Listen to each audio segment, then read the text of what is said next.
Pampaliit ng muka, ang unang hakbang sa pagpapapayat.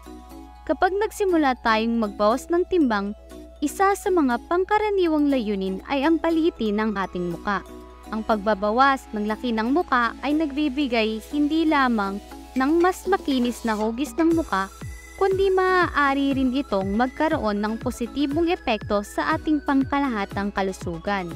Tatalakayin natin ang mga hakbang at mga natural na paraan upang paliitin ang muka, pati na rin ang mga benepisyo nito sa pagpapababa ng timbang at pangkalahatang kalusugan. Una, pag-unawa sa anatomy ng muka. Bago natin simulan ang proseso ng pagpapaliit ng muka, mahalaga na maunawaan natin ang anatomiya nito. Ang muka ay binubuo ng iba't ibang bahagi tulad ng pisngi, noo, ilong, baba at labi. Ang pagbabawas ng laki ng muka ay nangangailangan ng balansing pagbabawas sa taba at pagpapalakas ng mga kalamnan sa muka. Pangalawa, mga epektibong ehersisyo para sa muka. Tulad ng ibang bahagi ng katawan, ang muka rin ay maaaring magkaroon ng ehersisyo. Ang mga facial exercises ay maaaring makatulong sa pagpapaliit ng muka at pagpapalakas ng mga kalamnan nito. Ilan sa mga kilalang ehersisyo para sa muka ay ang fish face, pout, and tilt, cheek lips at iba pa. Pangatlo, ang tamang pagkain para sa muka at timbang. Ang pagkain ay isang mahalagang bahagi ng proseso ng pagpapaliit ng muka at pagpapababa ng timbang. Ang pagkain ng malusog at balansing dieta ay makakatulong hindi lamang sa pagpapapayat ng muka, kundi pati na rin sa buong katawan. Maging mapanuri sa pagpili ng pagkain at limitahan ang pagkain ng mga pagkain mataba at may mataas na asin at asukal. Pang-apat, pag-iwas sa pag-e-exercise ng mga mas mabibigat na muscles. Kapag nag-e-exercise para sa muka, mahalaga ring iwasan ang pag-e-ehersisyo ng mga mas mabibigat na muscles tulad ng kalamnan sa leeg.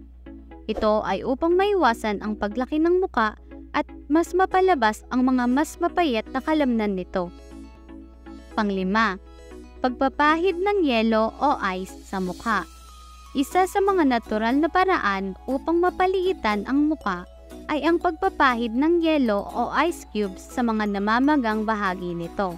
Ang lamig ay maaaring makatulong sa pagpapaliit ng mga namamagang muka at maaari rin nitong mapawasan ang pamamaga.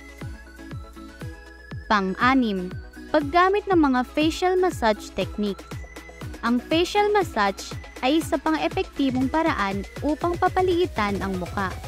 Ang mga tamang galaw at pressure sa pagmamasahe ng muka ay maaaring magresulta sa pagpapaliit ng pisngi at pagpapabawas ng pamamaga.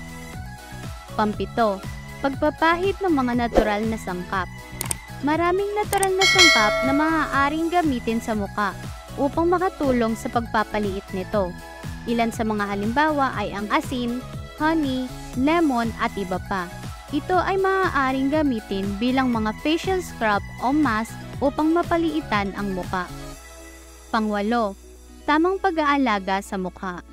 Ang tamang pag-aalaga sa mukha ay hindi lamang para sa kutis kundi maaari rin nitong makatulong sa pagpapaliit nito. Ang regular na paglilinis, pag-exfoliate at pag-aalaga sa mukha ay makakatulong sa pagpapabawas ng taba at pamamaga. Pang-siyam, pagkonsulta sa profesional na dermatologist o cosmetologist. Kung nais nating masigurong tamang hakbang ang gagawin sa pagpapaliit ng mukha, mahalaga ring magkonsulta sa isang profesional na dermatologist o cosmetologist. Sila ang makakatulong na magbigay ng tamang gabay at rekomendasyon batay sa ating pangangailangan. Pang-sampu, pagiging matyaga at determinado. Tulad ng anumang proseso ng pagpapapayat, ang pagpapaliit ng mukha ay nangangailangan ng pagtsatsaga. Hindi ito isang madaliang proseso at maaaring tumagal ng ilang linggo o buwan bago makita ang magandang resulta. Mga benepisyo ng pagpapaliit ng mukha. Mas makinis at mas matipid na hugis ng mukha. Pagpapababa ng timbang at pagbawas ng taba sa mukha. mas tiwala sa sarili at positibong pagtingin sa sarili.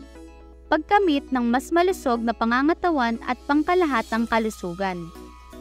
Sa tamang hakbang at pag-aalaga, maaari nating makuha ang pinapangarap na maliit na mukha.